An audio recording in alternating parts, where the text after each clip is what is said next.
What's poppin', mi gente? It's your boy back with another video. First, let me say thank you to all of my Patreon supporters, each and every one of you. Doesn't matter if you're one of my dollar members, one of my $5 members, etc. Let me just say thank you to each and every one of you. You guys are the people who are going to make this project a reality. Don't get me wrong, I appreciate all of my fans, but I appreciate my supporters way more.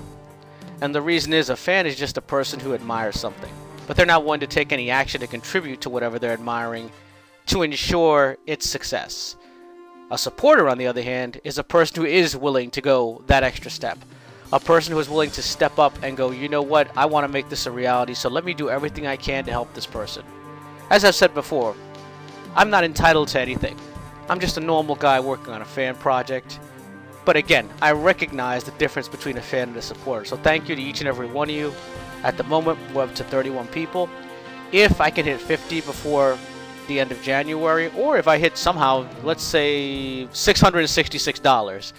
Let's pick a nice dark number here since this is a Castlevania game. If I hit that amount before the end of January, I'll make sure to give a shout out to each and every one of my Patreons, one by one by name. And with that, I want to give a special shout out to Eric P in particular, the very first gold member on my Patreon page. So thanks a million. Wanted to give you an extra shout out. Also wanted to say love the ideas you contributed. Excellent stuff. Really seriously considering implementing a couple of them. I won't go into detail as to what his idea was, but it involves a certain super boss, and I thought they were just really creative and excellent ideas. So keep these things coming, people. Now, this video is going to be a Patreon only video. It is not going to be a video that's going to be available on YouTube, the forums, etc. It's not going to be available anywhere else for at the minimum of 2 months. At that point, I might consider putting it up elsewhere, depending on how much content I have out there. But the goal is to have Patreon only content so I can show you guys just how much I truly appreciate the effort and funding you guys are putting into this making this project a reality. So you're going to notice in the background I have some sprites for Richter here. Don't mind me, I'm actually just going to go ahead and show you guys a couple of new things, and these are basically just sprite sheets I'm creating for Richter. This is basically to give people a little more insight into what goes into developing this project. I know everybody has their own little wants and needs. Everybody would love to be able to play this now, and I understand the feeling. But these things just take time. And sadly, a lot of people don't understand that. So, I figured I'd actually show people what exactly is taking so long. What takes up all of my time? What do I always work on? What am I always working on? And this is a perfect example. I'm setting up sprite sheets for Classic Richter so I can import them into Unity and create animations. Now, this isn't a difficult task, but it is somewhat time consuming.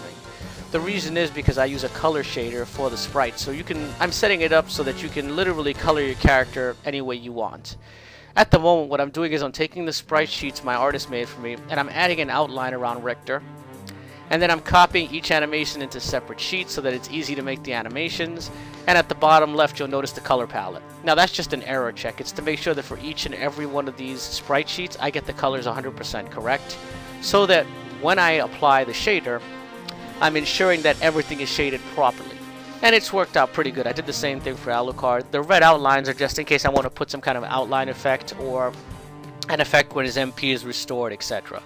Classic Richter is not going to have a full normal game like Alucard does. Not at the moment. Eventually, I may want to put in some kind of classic mode, something different, something extra people can play with. But nonetheless, I'm still planning ahead here, just in case it does end up going that route. The last thing I want to have happen is to have to sit here later on after the fact and go, oh no, I didn't plan for this, now I have to sit down and do this all over a different way. No, the idea is to do it in advance, think ahead. But enough about that. Let's go ahead and talk about what are my plans and what are the changes to the engine that are going to be made.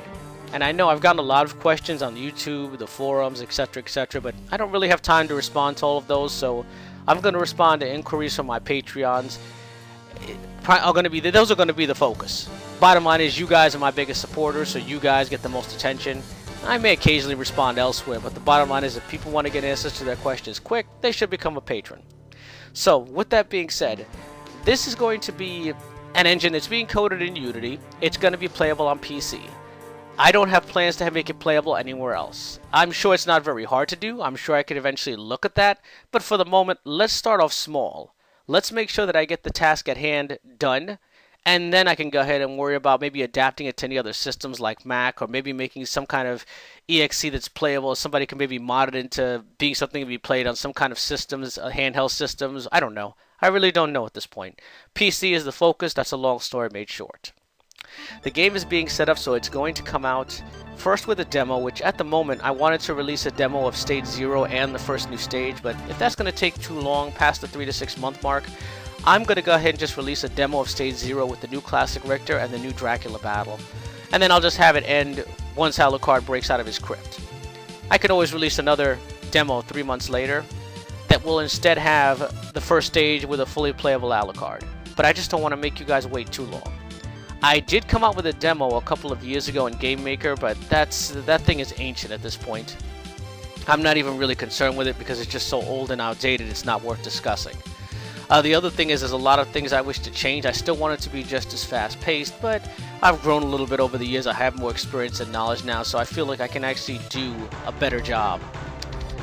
Now, in case anybody's wondering what I'm doing here, I'm just making sure I have enough room to set up the outlines. I actually use Game Maker 8.1 to do the outlines because it's a simple matter of just going into Image, Outline, I have everything set up, and boom, now he's outlined. I just remove the bottom under his feet, save the image, and that's the sheet. I check it in my Paint Shop program just to make sure everything's correct. I paste the palette in, and then boom, that's another sheet done. I can just import it into Unity whenever I'd like, which you may see me import 1 or 2 here. It really depends how long this particular video goes for. I'm going to try not to trail on and on because I don't want to bore you guys to tears. Okay, so that's the plan for the demos. Now for the final versions, the plan is I'd love to release both the first castle done, and as I said before, I was never a fan of the reverse castle, so I'm creating new stages instead. What the plan currently being is there's going to be one for the Darkwing Bat, one for the creature, one for Medusa, one for the mummy, one for death, and then it'll lead to Shaft's castle, which may be a mixture of illusions and flipped upside down rooms leading to the battle with Shaft and Dracula. So it's going to be probably a little longer than the reverse castle because you actually won't be able to blast through, and you'll be exploring areas outside of the castle as well. The stages for the boss I just mentioned will be outside the castle itself, and Shaft's castle is obviously outside the castle. There's also a bonus stage that I have planned, the Castle Treasury, that'll lead you back to the first castle to fight against a super boss of some sort that I have planned. And no, I didn't forget about Galamoth. He's going to be included as well, but he's not the boss I'm talking about. That's a totally different subject. Galamoth will probably, potentially, because I have a lot of things I'd like to put in for his particular area, he might potentially be something that'll come out after the initial game. I'll see how it works out. I'm focusing on getting the first castle done up to Richter with Alucard. Now, once that's done, depending how much time's gone by, I may release it at that point with a to be continued, and then just finish the next few stages, the next new stages needed, and then release that afterwards. It really all depends how long it takes, and how long it's going to take is going to depend on the support I get. Again, spriting is the biggest issue. No sprites equals no new areas.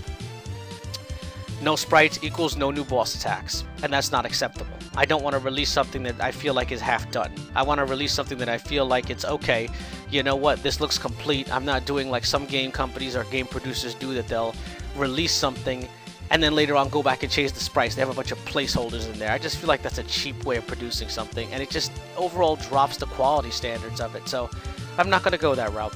That means people might have to wait a little longer, but the end results I feel will be a lot better and much more desirable. Okay, so that's the plans for the engine. Extra characters, again, that depends on funding. If I can get the money for the sprites, I would love to code in a Richter game. I would love to code in a Maria game. But the first goal is to get out Alucards. Get that done, and then worry about it. And meanwhile, with the funding I have, I can see about getting sprites made for them quietly. That's something that's going to need to be started on ASAP, because even to do Alucard sprites took the person about a year. And that's because Alucard has a ton of sprites, it's one spriter. If I can get enough funding, well then yes, I can get 2 or 3 sprite artists in and they can work in tandem, and he could be done with, Richter could be done in 6 months easily. So, it all depends on funding. These things cost a lot of money. Anyway, let's stop talking about money. I really don't want this project to become about that. It's my greatest fear. One of the questions I received a couple of times was about the bat form, and it was a very good question. It was about the fact that when he was flying around, it seemed like the bat kept bobbing up and down and you had to keep pressing a button to maintain him being in the air. This is 100% correct. It's similar to Blood Rain. I think the game is called Betrayal. which is a 2D platformer, where you have a Raven form that does the same thing. And the reason I did this is because it makes it much more involved. It makes the player feel like they're much more involved in the motion of the bat versus just holding a control pad and he moves around. When you have to press the button repeatedly, it makes it more difficult. It adds a new level of challenge. It also feels, it's akin to driving automatic versus stick shift. If you drive automatic, you're kind of cruising along, you feel like you're there for the ride. When you're driving stick, you feel much more involved, and that was the goal. I want people to be much more engaged in the game. I don't want you to just be sitting there ho-hum, I'm flying around, I'm dodging things, I'm just trying to get somewhere. That's boring. I want you to feel like, oh wow, I better watch it, I gotta maneuver through this space, that's dangerous, I gotta watch out for that. I want you to be excited when you're playing it. That's another reason why I'm setting the game up to be much more fast-paced. I've looked at the demo for Bloodstained Ritual of the Night, and it looks very slow-paced. Not taking anything away from IGA and his team, because they're doing what they do. They're doing their best, they're pouring their hearts into it. However, I want something much more fast-paced. Similar to the Toho-Vania games that came out a couple of years ago, particularly the second one was a very fast-paced game. Very exciting. Loved it every second of the way through. Played it to death, to the point where I'd get through on hard mode without losing a life and killing everything, getting the max score I could. There aren't many games that hold my attention like that, and I want all of you to have that same feeling when you're playing this game. Familiars are another thing that was touched upon. Okay, familiars are not going to be used in the same capacity. At the moment, the demon is, it's a sub-weapon. And it's a powerful sub-weapon, mind you. Quite a good one, on par with Richter's boomerang. Or cross, I can't believe I called it a boomerang. Oof, shame on me. But I digress. The idea is to make it so that the familiars are much more effective and not just kind of there, as I call it. Because that's an issue I ran into a lot in the original game. They were just there. They were either there to do a minor amount of extra damage, or they were so leveled up and obscenely powerful that they broke the game. Neither one of those works. If they're just there, they're basically just doing a little extra damage that's pointless. I can increase your attack power and you have your extra damage. They're just a gimmick then. At the same time, if they're overtly powerful, they break the game. They're totally, absolutely useless. A big part of making this was to make the game harder, and that totally defeats the purpose, so that wouldn't work either. And the only balance I could find where I could make them strong enough and make them extremely useful without them being overpowered was to make them cost hearts. Magic wouldn't work. Magic would be, I mean, at the moment, I'm not sure where Magic's going to stand. You know, there's some things that are having cooldowns, so that's something I'll have to discuss at a later date. But it just didn't work. It was just like, okay, they're too limited. You know, you're not getting enough use out of them. It just feels like almost like Devil Trigger from Devil May Cry, where you just get a burst of attack power for a short time, and that's it. That's not that great. So I wanted to do something better, so Demon Familiar is a sub-weapon. Bat Familiar is a sub-weapon for the Bat. The Wolf has a white wolf that charges forward through enemies that'll protect you against projectiles. It's kind of a mix of the Panther from Strider Hiryu, the 2014 Strider Hiryu, and Dracula's Wolf attack from Order of Ecclesia. That it's not just wolf, it's a couple of them, and they do more damage the more enemies that pack of wolves runs through.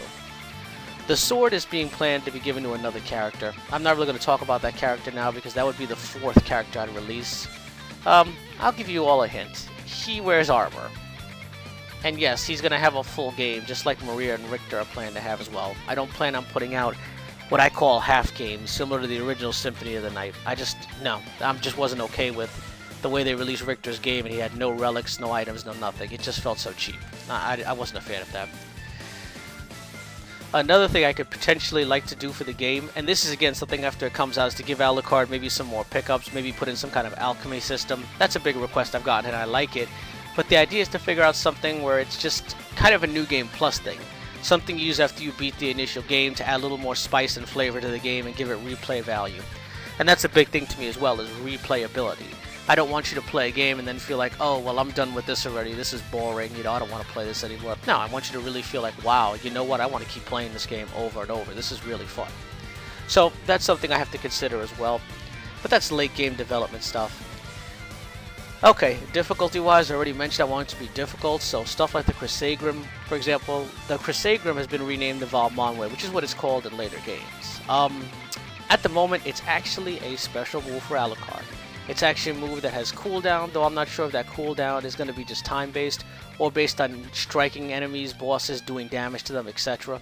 I think that might be a better way to make it more engaging, but I'll have to experiment some. But it's actually a move that Alucard can use as long as that cooldown is charged up. He can go ahead and use it on a whim. And it's very good because it can tack on extra damage. It's useful if you've got a bunch of projectiles coming at you, similar to what Olrox's second form does, etc. It's also a good defensive move as it gives you more range to your attacks. And again, this is stuff that I'll have to balance out, tweak a little bit as I go along, just to see if it works. I want to give it some kind of upgrade, as with most special moves, stuff you can use experience for. Experience is not being used anymore in a way that, oh, you just gain a level, you gain stat boosts. No, it's being used in a way that you get maybe new moves out of it, or some kind of, I want to put in some kind of other bonus or gimmick to it, like you can use EXP to level up sub-weapons and make them stronger, and so on and so forth. There are, of course, going to be relics in the game, so you don't have to worry about that. But the idea is I didn't want to make experience just something that's tacked on and you just, oh, you gained another level, congratulations, minor stat boost, yay, that's boring. It's just boring. It worked years ago, but, you know, it's been a while since this game came out.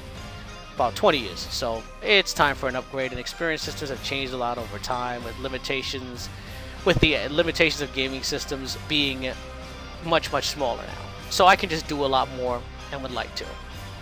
Also, for those who don't know, I did set up a Facebook group as well as a forum for the SOTN Hacked Engine project. Feel free to join either one or both if you want to mingle with other Castlevania fans or meet some new people. I'm trying to set these up to be a nice fun spot where people can have some open-minded discussions, not just about the project, but in Castlevania in general.